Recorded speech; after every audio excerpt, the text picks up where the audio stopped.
Well, I mean, it's a story. It's an event about how it's very easy to kill your father if you've got the right equipment. I think that's the basis of it. That was not my intent at the time, but I mean, in retrospect, you can see that you have the right tools and equipment, you could pretty much kill anyone. Welcome to Achieving Failure, a podcast that gives you a break from politics, popular trends, and brings you good old-fashioned life stories that made us who we are today. Sit back and relax with your host, Chris, as he brings you another exciting adventure on how to achieve failure. Welcome back to Achieving Failure. I'm your host, Chris. This week, my father is back. Before I die, I want to tell you a couple of stories about myself. I feel it coming on now. I gewollt get a rabbi here quickly. Well, welcome back to another episode of Achieving Failure. This week, we are back with my father for another exciting episode. Not his father. I never told him. Yeah, he keeps claiming I was adopted, but I look like a spitting image of him. Said It's to his actually mother, Peacock boy, he looking like me. You know, then you wouldn't have a problem. She did good. She picked a good one. Yeah. So speaking of your father, you were talking about, what was this Corvette story? Well, I mean, it's a story. It's an event about how it's very easy to kill your father if you've got the right equipment. I think that's the basis of it. That was not my intent at the time, but I mean, in retrospect, you can see that you have the right tools and equipment, you could pretty much kill anyone. In that case, it was my dad. But now, you were saying your Corvette. Now, what year was your Corvette? This was a beauty. This was a 1970 Corvette.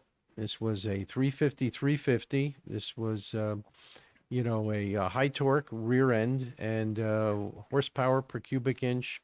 Beautiful car, blue, hard top. There's a coupe. Really nice vehicle. And all Corvettes are pretty low, so they're a little tough to get in and out of. And I'd always been asking my old man, I said, let's take a ride. He said, oh, I don't know. I don't really want to go in there. So, plus he had a back problem from the war. He had been shot up in the war, and it affected his back. So just moving around wasn't all that easy. So getting in and out of the Corvette was torture. For a young person, it doesn't matter. So one night we're over my sister's house, and I don't remember the event. It was probably around Christmas time, definitely, because it was cold and it was snow and it was ice. And somebody said, the stupid things that you say. Anybody want a rusty nail? And I said, well, what's that? What's that? Right? A rusty nail. Well, a rusty nail is scotch and some kind of frickin' scotch liqueur. And it's like 1,000,000, percent alcohol. And they taste really excellent. I mean, there's no question. Now, what kind of liqueur would you even add to that? I'm trying to think, was it Drambuie and scotch, something like that? On the rocks, and they go down real easy, right? And you go, oh, this is no big deal, right? I know for me, like Manhattan's. Let me have another. Well, I don't know about Manhattans, but these, I think it was Drambuie and scotch. It's just, okay, just, chug a few. And then my sister said, well, have another, have another. You lose track. Not that we were an alcoholic family. In fact, we were just direct opposite. My parents had bottles of booze in this little cabinet for my entire life. It never went down. I mean, it was the same level forever. The only time it went down is when I took any. And that was it. I mean, it's stuff like, had a date on it, 1947. That was when it don't open now. And, so they never drank. So this was kind of unusual. Anyway, so I said, well, this is great. Happy New Year, whatever. Merry Christmas. And it gets time to go home. And I said, oh, Dad, why don't you come home with me, and Mom can drive, the car, your car, and she could just drive that home. And finally, you can drive my Corvette. I've had it for a year. And he says, oh, okay, fine. And So we get in it, and I had to use a shoehorn to get him in. It was like, tough. And he says, "Oh God, you can sit in this thing?" I said, "Oh yeah, this is comfortable." He said, "Oh my God, I'm dying already." So I get in there, and now these are the days that this is not a good story. I mean, this is a bad story because there was no awareness of drinking and driving. This was really stupid. I'm honest to God. I mean, I don't know how we got through this. Well, we didn't. A lot of people died. My buddy died. I remember that very clearly. And but that's another story. Okay. And so him and another guy actually died because they were drinking and driving, and had this horrible 2-kid funeral. Oh my God, Pio Acatino. This was the worst thing. You would go there, and there was like 100 people crying their brains out, because these 2 kids were drinking and driving on 9W. How young were these kids? How young were these kids? Like 17. They were just got their driver's license. They go up to 9W up in Alpine, where it gets fogged in at night. You go up 9W, go to New York State. You drink your brains out because the drinking age was 18 in New York. And so they had to be 18, or they snuck in under. Like, I'm 17, but okay, fine. And they came back, and there were a lot of accidents on 9W anyway, even without drinking. So drinking and driving, I never heard in my life the idea, the concept of designated driver. That's a really good idea. I mean, it's so simple. Nobody ever mentioned that. I don't know if they took them 40 years to think of it, but they never did. So anyway, I get in, and the old man, I say, "Okay, let's go." And so we drive. We're really close. We're like 2 minutes from home. And I get up on Windsor Road, where our good buddy Doug Mullaney, just in that area, lives. And I just, I figured, okay, let me open it up for the old man. And for your information, the Corvette has something called positive traction, which is a posi rear.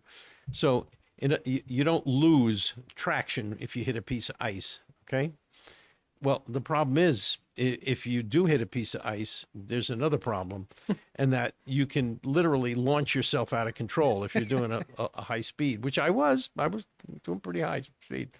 And the car, I mean, I felt like it went off the ground. I don't know if it did, but it sure felt like it.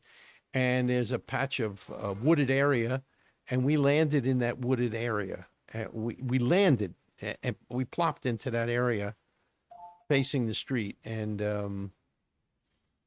I looked over at my old man to see if he was still alive at that point. He says, "Holy shit." And he never cursed. I said, "Oh, my God." He said, "Are you okay?" I said, I think so. I said, "It's stalled." "Yeah.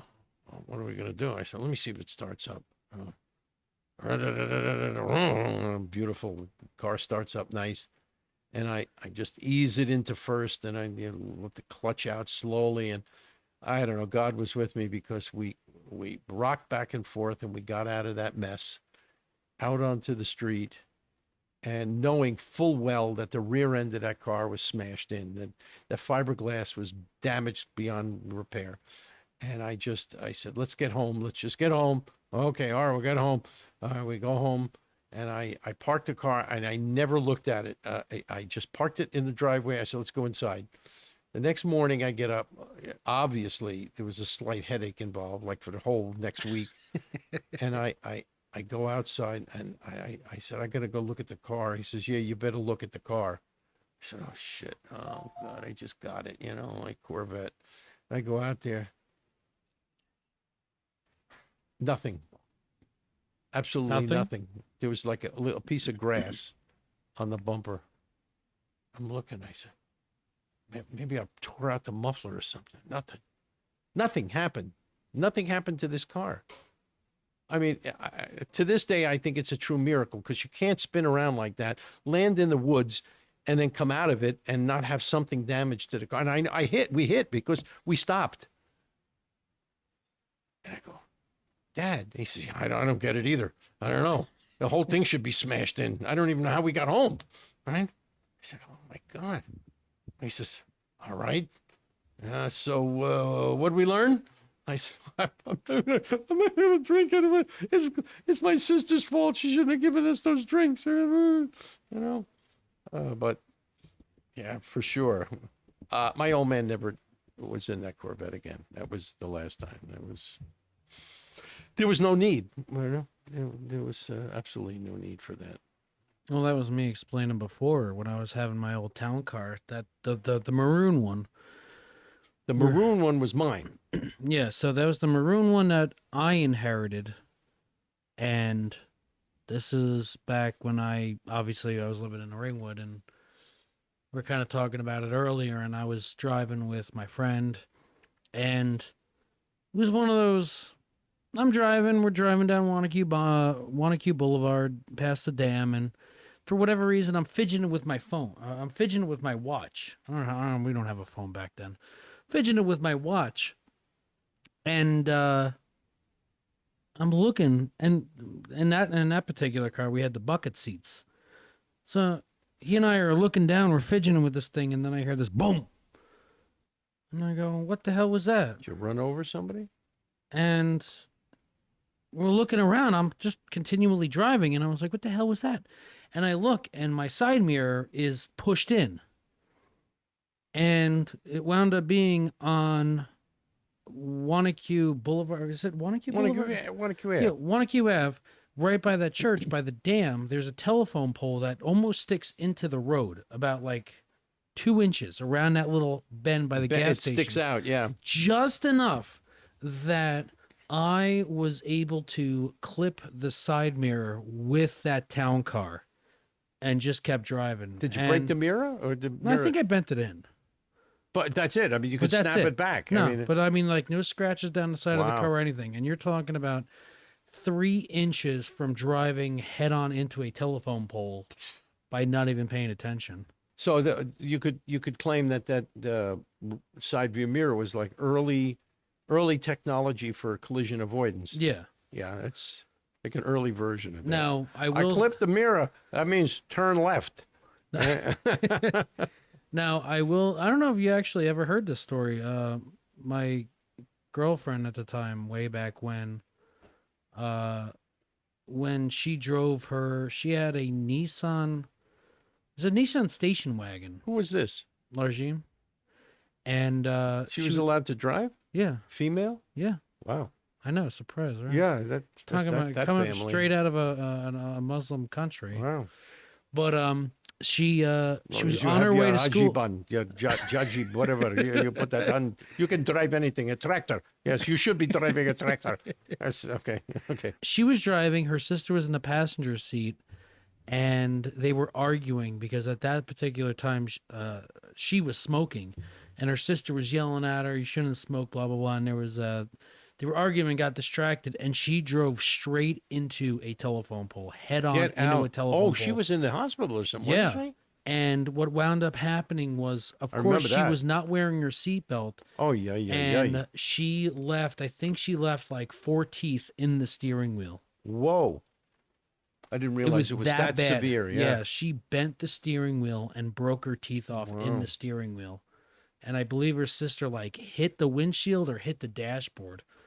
And I remember because this is back in high school, and we're in recess, but it's not even recess. We're outside for something. I remember you going to the hospital with her to it see was, her and everything. And it was something like we were outside, and all of a sudden, here comes this helicopter medevacing somebody. Get out. Landing in Lakeland, in like the football field, to medevac somebody. And I was like, we're all like, obviously. Who's that? Right, we were high school kids. We're like, oh, shit, what's going on here?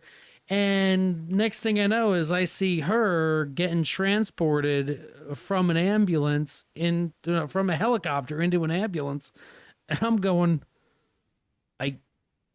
what do I do with this information?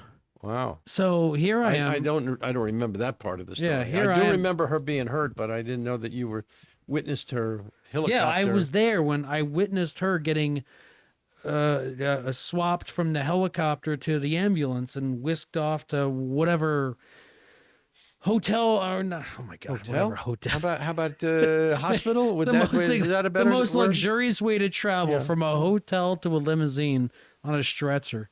No, she got whisked away to a hospital, and we had to go back to class. And I'm like, can I need to go find out where my girlfriend is. And I wound up running from hospital to hospital. Like I had to go to Patterson. I had to go to Hawthorne. Did you cut class? I think they let me out early. So yeah, I cut class. I think I just left. So she had facial surgery? Dental surgery, that's for sure. She had new teeth. Stupid crap. Don't do that, kids. Don't do that at home. And it was all because she wasn't Stay wearing a in seatbelt. school. Get a degree. Save your money. Don't go to school. Yeah. Go to a community college. Get a real degree that can get you a job. Go to a trade school. You know, everybody flushes the toilet. You might think about that, you know, when you can't. They get about $120 a call now. Hey, you got your toilet flushed. It doesn't work. Hey, that's going to cost you a lot. How bad do you have to go? All right. Well, that's $250. Oh, wait a second. You got 3 people in the house? I don't think you can afford me. Well, that was during the whole COVID thing. These stupid people were flushing paper towels down the toilet because they couldn't get toilet paper. Plumbers are making a killing. So You heard? Oh, well, then gotta be true. Undisputable truth comes from the internet. Thanks for listening to this week's episode. For more info, find us on Facebook and Instagram. And if you have a story you'd love to share, shoot us an email at aflvpodcast@gmail.com. That's AF, Achieving Failure, LV, Las Vegas, podcast@gmail.com. Thanks again, and we'll see you all next time.